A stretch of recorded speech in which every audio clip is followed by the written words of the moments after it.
ರೇಣುಕಾಸ್ವಾಮಿ ಕೊಲೆ ಪ್ರಕರಣಕ್ಕೆ ಸಂಬಂಧಪಟ್ಟಂತೆ ಇಂದು ಸುಪ್ರೀಂ ಕೋರ್ಟ್ನಲ್ಲಿ ವಿಚಾರಣೆ ಕೂಡ ನಡೆದಿರುವಂಥದ್ದು. ಆದರೆ ಈ ಒಂದು ಪ್ರಕರಣಕ್ಕೆ ಸಂಬಂಧಪಟ್ಟಂತೆ ಏನೆಲ್ಲ ವಿಚಾರಣೆ ನಡೀತು ಅನ್ನೋದ್ರ ಬಗ್ಗೆ ಮಾತನಾಡಲಿಕ್ಕೆ ನಮ್ಮ ಜೊತೆ ಸುಪ್ರೀಂ ಕೋರ್ಟ್ನ ಹಿರಿಯ ವಕೀಲರಾದಂಥ ಚಂದ್ರಕಾಂತ್ ಅಂಗಡಿಯವರಿದ್ದಾರೆ. ಅವ್ರನ್ನ ಮಾತನಾಡ್ಸೋಣ. ಸರ್, ಇಂದು ಸುಪ್ರೀಂ ಕೋರ್ಟ್ನಲ್ಲಿ ರೇಣುಕಾಸ್ವಾಮಿಯವರ ಕೊಲೆ ಪ್ರಕರಣದ ವಿಚಾರವಾಗಿ ವಿಚಾರಣೆ ಕೂಡ ನಡೆದಿರುವಂಥದ್ದು, ಇದ್ರ ಬಗ್ಗೆ ಇವತ್ತು ಜಸ್ಟಿಸ್ JB ಪರ್ದಿವಾಲ ಮತ್ತು ಜಸ್ಟಿಸ್ R ಮಹಾದೇವನ ಇರುವ ದ್ವಿಸದಸ್ಯ ಪೀಠ, ಸುಪ್ರೀಂ ಕೋರ್ಟ್ ಪೀಠ ಇವತ್ತು ರಾಜ್ಯ ಸರ್ಕಾರ ದರ್ಶನ್ ಬೇಲ್ ಕ್ಯಾನ್ಸಲ್ ಮಾಡಲಿಕ್ಕೆ ಸಲ್ಲಿಸಿದ ಮನವಿಯನ್ನು ಪುರಸ್ಕರಿಸಿ ನೋಟಿಸನ್ನು ಜಾರಿ ಮಾಡಿದೆ. ದರ್ಶನ್ ಮತ್ತು ಪವಿತ್ರ ಗೌಡ ಹಾಗೂ ಸಹಚರರಿಗೆ ಇವತ್ತು ಸುಪ್ರೀಂ ಕೋರ್ಟ್ ನೋಟಿಸನ್ನು ಮಾಡಿದೆ. ಆ ನೋಟಿಸು 4 ವಾರ ಒಳಗಾಗಿ ಇವರು ಅದಕ್ಕೆ ಉತ್ತರಿಸಬೇಕು. ಯಾರು ದರ್ಶನ್, ಪವಿತ್ರ ಗೌಡ ಹಾಗೂ ಇನ್ನಿತರ ಸಹಚರರು ಯಾರ್ಯಾರಿಗೆ ಬೇಲ್ ಸಿಕ್ಕಿದೆ ಹೈಕೋರ್ಟ್ ಮುಖಾಂತರ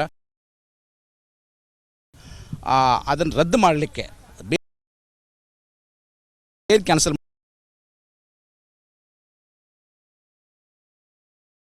ರೇಣುಕಾಸ್ವಾಮಿ ಕೊಲೆ ಪ್ರಕರಣದಲ್ಲಿ ಇವತ್ತು ಅಮಾನವೀಯವಾಗಿ ಅವರನ್ನು ಕೊಲೆ ಮಾಡಿದ್ದಾರೆ ಅಂತ ಸಾಮಾಜಿಕ ಮಾಧ್ಯಮದಲ್ಲಿ ಇದು ವೈರಲ್ ಆಗಿದಂಥ ಕೇಸು. ಹೀಗಾಗಿ ಸುಪ್ರೀಂ ಕೋರ್ಟ್ ಆ ಗಣನೆಗೆ ತೆಗೆದುಕೊಂಡು ಈ ಅಮಾನುಷ ದೃಶ್ಯಗಳನ್ನ ತೋರಿಸಲಿಕ್ಕೆ ಈ ರಾಜ್ಯ ಸರ್ಕಾರದ ವಕೀಲರಾದ ತುಷಾರ್ ಮೆಹ್ತಾ, ಇವರು ಧ್ರುವ್ ಮೆಹ್ತಾ ಇವರು ತಮ್ಮ ವಾದವನ್ನು ಮಂಡಿಸಿದ್ದಾರೆ. ಅದಕ್ಕಾಗಿ ಇವತ್ತು ನೋಟಿಸನ್ನು ಜಾರಿ ಮಾಡಿದೆ.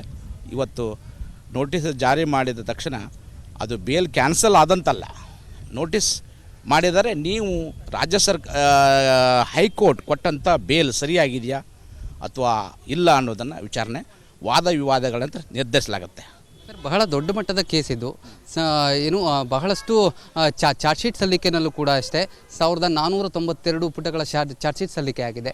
ಇಮಿಡಿಯೇಟಾಗಿ ಈ ಒಂದು ಕೇಸನ್ನು ರದ್ದುಪಡಿಸಬೇಕು ಅನ್ನುವಂತಹ ವಾದವನ್ನು ಮಂಡಿಸಿದರು. ಆದರೆ ಎಷ್ಟು ದಿನಗಳ ಕಾಲ ಈ ಒಂದು ಪ್ರಕರಣ ಇರುತ್ತೆ ಅನ್ನುವಂಥದ್ದು ನೋಡಿ, ಕೊಲೆ ಕೇಸ್ನಲ್ಲಿ ಯಾರಾದ್ರ ಮೇಲೆ ಚಾರ್ಜ್ ಶೀಟ್ ಹಾಕಿದ ತಕ್ಷಣ ಅವರು ಅಪರಾಧಿಗಳಂತ ಸಾಬೀತೇನಾಗಲ್ಲ. ನಮ್ಮ ನ್ಯಾಯಾಂಗ ವ್ಯವಸ್ಥೆಯಲ್ಲಿ ನಾವು ಟ್ರಯಲನ್ನು ಮಾಡಿ ಸಾಕ್ಷಿಗಳನ್ನ ಒದಗಿಸಿ ದಾಖಲೆಗಳನ್ನು ಎಲ್ಲ ಒದಗಿಸಿ ಕೋರ್ಟಿಗೆ ಮನವರಿಕೆ ಮಾಡಬೇಕು. ಯಾಕೆ ಅಂದರೆ ಇವರೇ ಕೊಲೆ ಮಾಡಿದಾರಂತ ಟ್ರಯಲ್ ಮುಖಾಂತರ ಪ್ರೂವ್ ಆಗಬೇಕು. ಪ್ರೂವ್ ಆದಮೇಲೆ ಅವರು ಅಪರಾಧಿ ಆಗ್ತಾರೆ. ಎಲ್ಲಿ ಈಗ ಅವರು ಅಕ್ಯೂಸ್ಡ್ ಈಗ ಅಪರಾಧಿ ಅಂತೇನು ಸಾಬೀತುಪಡಿಸಿಲ್ಲ. ಅಪರಾಧಿ ಅಂತ ಸಾಬೀತುಪಡಬೇಕಾದ್ರೆ ಟ್ರಯಲ್ ಕಂಪ್ಲೀಟ್ ಆಗಬೇಕು. ಎಲ್ಲ ದಾಖಲೆಗಳನ್ನು ಕೆಳನ್ಯಾಯಾಲಯ ಟ್ರಯಲ್ ಕೋರ್ಟ್ ಅದು ವಿಚಾರಣೆ ಮಾಡಬೇಕು, ಸಾಕ್ಷಿಗಳು ನೋಡಬೇಕು. ಸಾಕ್ಷಿಗಳ ವಿಚಾರಣೆ, ಮರು ವಿಚಾರಣೆ, ದಾಖಲೆಗಳೆಲ್ಲ ಪರಿಶೀಲಿಸಿ ತೀರ್ಪು ಬರುತ್ತಲ್ಲ, ಆವಾಗ ಆ ತೀರ್ಪಿನ ನಂತರ ಇವರು ಅಪರಾಧ ನಿರಪರಾಧ ಸಾಬೀತುಪಡಿಸಿದ ನಂತರ ಅಪೀಲ್ಗೆ ಹೋಗಬೇಕು. ಅಪೀಲ್ ಹೈಕೋರ್ಟಲ್ಲಿ ಅಪೀಲ್ ಆದಮೇಲೆ ಸುಪ್ರೀಂ ಕೋರ್ಟ್ ಬರೋಕ್ಕೆ ಅವಕಾಶ ಇದೆ. ಹೀಗಾಗಿ ಇಲ್ಲಿವರೆಗೆ ಸುಪ್ರೀಂ ಕೋರ್ಟು ಈ ಏನು ಇವತ್ತೇನು ನೋಟಿಸ್ ಮಾಡಿದೆ ಅದು ಬೇಲ್ ಕ್ಯಾನ್ಸಲ್ ಮಾಡಬೇಕಾ ಅಥವಾ ಬೇಡ ಅಂತಷ್ಟಕ್ಕೆ ಮಾತ್ರ. ಧನ್ಯವಾದಗಳು ಸರ್. ಇದಿಷ್ಟು ಹಿರಿಯ ವಕೀಲರಾದಂತಹ ಚಂದ್ರಕಾಂತ್ ಅಂಗಡಿಯವರ ಮಾತಾಗಿರುವಂಥದ್ದು. ಕ್ಯಾಮ್ರಾ ಪರ್ಸನ್ ವಿವೇಕ್ ಜೊತೆ Natesh Rajanna, republic Kannada, supreme court. Renukaswamy ಕೊಲೆ ಪ್ರಕರಣಕ್ಕೆ ಸಂಬಂಧಪಟ್ಟಂತೆ ಇಂದು ಸುಪ್ರೀಂ ಕೋರ್ಟ್ನಲ್ಲಿ ವಿಚಾರಣೆ ಕೂಡ ನಡೆದಿರುವಂಥದ್ದು. ಆದರೆ ಈ ಒಂದು ಪ್ರಕರಣಕ್ಕೆ ಸಂಬಂಧಪಟ್ಟಂತೆ ಏನೆಲ್ಲ ವಿಚಾರಣೆ ನಡೀತು ಅನ್ನೋದ್ರ ಬಗ್ಗೆ ಮಾತನಾಡಲಿಕ್ಕೆ ನಮ್ಮ ಜೊತೆ ಸುಪ್ರೀಂ ಕೋರ್ಟ್ನ ಹಿರಿಯ ವಕೀಲರಾದಂಥ ಚಂದ್ರಕಾಂತ್ ಅಂಗಡಿಯವರಿದ್ದಾರೆ. ಅವ್ರನ್ನ ಮಾತನಾಡ್ಸೋಣ. ಸರ್, ಇಂದು ಸುಪ್ರೀಂ ಕೋರ್ಟ್ನಲ್ಲಿ ರೇಣುಕಾಸ್ವಾಮಿಯವರ ಕೊಲೆ ಪ್ರಕರಣದ ವಿಚಾರವಾಗಿ ವಿಚಾರಣೆ ಕೂಡ ನಡೆದಿರುವಂಥದ್ದು, ಇದ್ರ ಬಗ್ಗೆ ಇವತ್ತು ಜಸ್ಟಿಸ್ JB ಪರ್ದಿವಾಲ ಮತ್ತು ಜಸ್ಟಿಸ್ R ಮಹಾದೇವನ ಇರುವ ದ್ವಿಸದಸ್ಯ ಪೀಠ, ಸುಪ್ರೀಂ ಕೋರ್ಟ್ ಪೀಠ ಇವತ್ತು ರಾಜ್ಯ ಸರ್ಕಾರ ದರ್ಶನ್ ಬೇಲ್ ಕ್ಯಾನ್ಸಲ್ ಮಾಡಲಿಕ್ಕೆ ಸಲ್ಲಿಸಿದ ಮನವಿಯನ್ನು ಪುರಸ್ಕರಿಸಿ ನೋಟಿಸನ್ನು ಜಾರಿ ಮಾಡಿದೆ. ದರ್ಶನ್ ಮತ್ತು ಪವಿತ್ರ ಗೌಡ ಹಾಗೂ ಸಹಚರರಿಗೆ ಇವತ್ತು ಸುಪ್ರೀಂ ಕೋರ್ಟ್ ನೋಟಿಸನ್ನು ಮಾಡಿದೆ. ಆ ನೋಟಿಸು 4 ವಾರ ಒಳಗಾಗಿ ಇವರು ಅದಕ್ಕೆ ಉತ್ತರಿಸಬೇಕು. ಯಾರು ದರ್ಶನ್, ಪವಿತ್ರ ಗೌಡ ಹಾಗೂ ಇನ್ನಿತರ ಸಹಚರರು ಯಾರ್ಯಾರಿಗೆ ಬೇಲ್ ಸಿಕ್ಕಿದೆ ಹೈಕೋರ್ಟ್ ಮುಖಾಂತರ ಅದನ್ನು ರದ್ದು ಮಾಡಲಿಕ್ಕೆ ಬೇಲ್ ಕ್ಯಾನ್ಸಲ್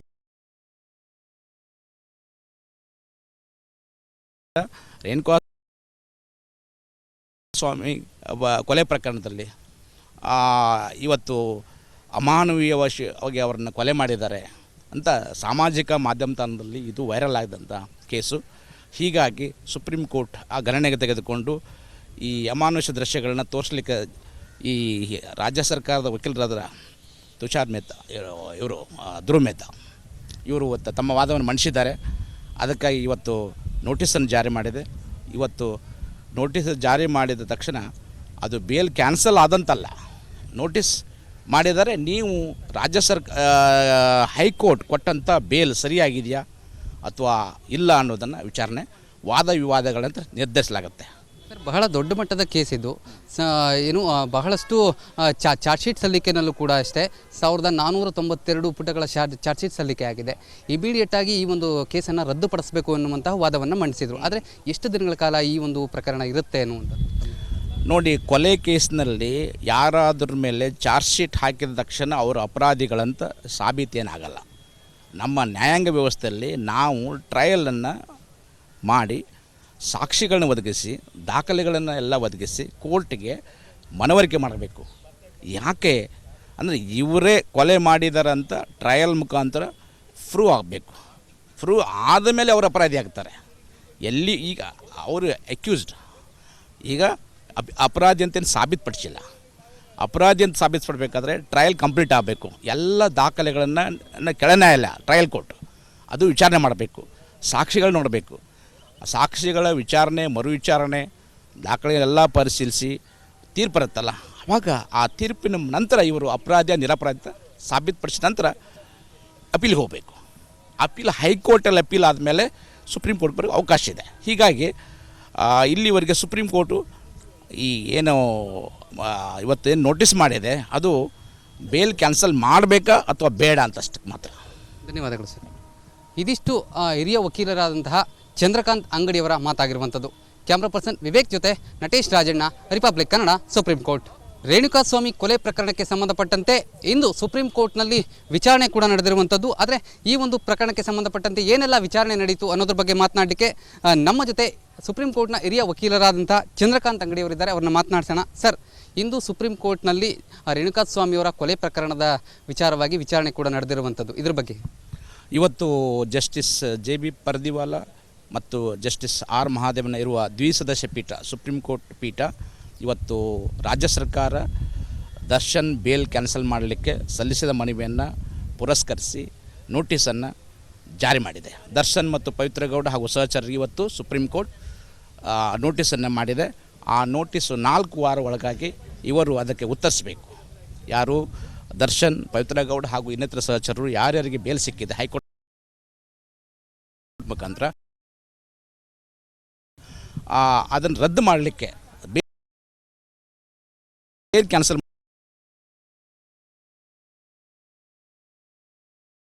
ರೇಣುಕಾಸ್ವಾಮಿ ಕೊಲೆ ಪ್ರಕರಣದಲ್ಲಿ ಇವತ್ತು ಅಮಾನವೀಯವಾಗಿ ಅವರನ್ನು ಕೊಲೆ ಮಾಡಿದ್ದಾರೆ ಅಂತ ಸಾಮಾಜಿಕ ಮಾಧ್ಯಮದಲ್ಲಿ ಇದು ವೈರಲ್ ಆಗಿದಂಥ ಕೇಸು. ಹೀಗಾಗಿ ಸುಪ್ರೀಂ ಕೋರ್ಟ್ ಆ ಗಣನೆಗೆ ತೆಗೆದುಕೊಂಡು ಈ ಅಮಾನುಷ ದೃಶ್ಯಗಳನ್ನ ತೋರಿಸಲಿಕ್ಕೆ ಈ ರಾಜ್ಯ ಸರ್ಕಾರದ ವಕೀಲರಾದ ತುಷಾರ್ ಮೆಹ್ತಾ ಇವರು ಧ್ರುವ್ ಮೆಹ್ತಾ ಇವರು ತಮ್ಮ ವಾದವನ್ನು ಮಂಡಿಸಿದ್ದಾರೆ. ಅದಕ್ಕಾಗಿ ಇವತ್ತು ನೋಟಿಸನ್ನು ಜಾರಿ ಮಾಡಿದೆ. ಇವತ್ತು ನೋಟಿಸ್ ಜಾರಿ ಮಾಡಿದ ತಕ್ಷಣ ಅದು ಬೇಲ್ ಕ್ಯಾನ್ಸಲ್ ಆದಂತಲ್ಲ, ನೋಟಿಸ್ ಮಾಡಿದರೆ ನೀವು ರಾಜ್ಯ ಹೈಕೋರ್ಟ್ ಕೊಟ್ಟಂಥ ಬೇಲ್ ಸರಿಯಾಗಿದೆಯಾ ಅಥವಾ ಇಲ್ಲ ಅನ್ನೋದನ್ನು ವಿಚಾರಣೆ ವಾದ ವಿವಾದಗಳಂತ ನಿರ್ಧರಿಸಲಾಗುತ್ತೆ. ಸರ್, ಬಹಳ ದೊಡ್ಡ ಮಟ್ಟದ ಕೇಸ್ ಇದು. ಬಹಳಷ್ಟು ಚಾರ್ಜ್ ಶೀಟ್ ಸಲ್ಲಿಕೆನಲ್ಲೂ ಕೂಡ ಅಷ್ಟೇ 1492 ಪುಟಗಳ ಚಾರ್ಜ್ ಶೀಟ್ ಸಲ್ಲಿಕೆ ಆಗಿದೆ. ಇಮಿಡಿಯೇಟ್ ಆಗಿ ಈ ಒಂದು ಕೇಸನ್ನು ರದ್ದುಪಡಿಸಬೇಕು ಅನ್ನುವಂತಹ ವಾದವನ್ನು ಮಂಡಿಸಿದರು. ಆದರೆ ಎಷ್ಟು ದಿನಗಳ ಕಾಲ ಈ ಒಂದು ಪ್ರಕರಣ ಇರುತ್ತೆ ಅನ್ನುವಂಥದ್ದು ನೋಡಿ, ಕೊಲೆ ಕೇಸ್ನಲ್ಲಿ ಯಾರಾದ್ರ ಮೇಲೆ ಚಾರ್ಜ್ ಶೀಟ್ ಹಾಕಿದ ತಕ್ಷಣ ಅವರು ಅಪರಾಧಿಗಳಂತ ಸಾಬೀತೇನಾಗಲ್ಲ. ನಮ್ಮ ನ್ಯಾಯಾಂಗ ವ್ಯವಸ್ಥೆಯಲ್ಲಿ ನಾವು ಟ್ರಯಲನ್ನು ಮಾಡಿ ಸಾಕ್ಷಿಗಳನ್ನ ಒದಗಿಸಿ ದಾಖಲೆಗಳನ್ನು ಎಲ್ಲ ಒದಗಿಸಿ ಕೋರ್ಟಿಗೆ ಮನವರಿಕೆ ಮಾಡಬೇಕು.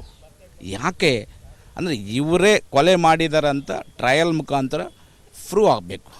ಪ್ರೂವ್ ಆದಮೇಲೆ ಅವರು ಅಪರಾಧಿ ಆಗ್ತಾರೆ.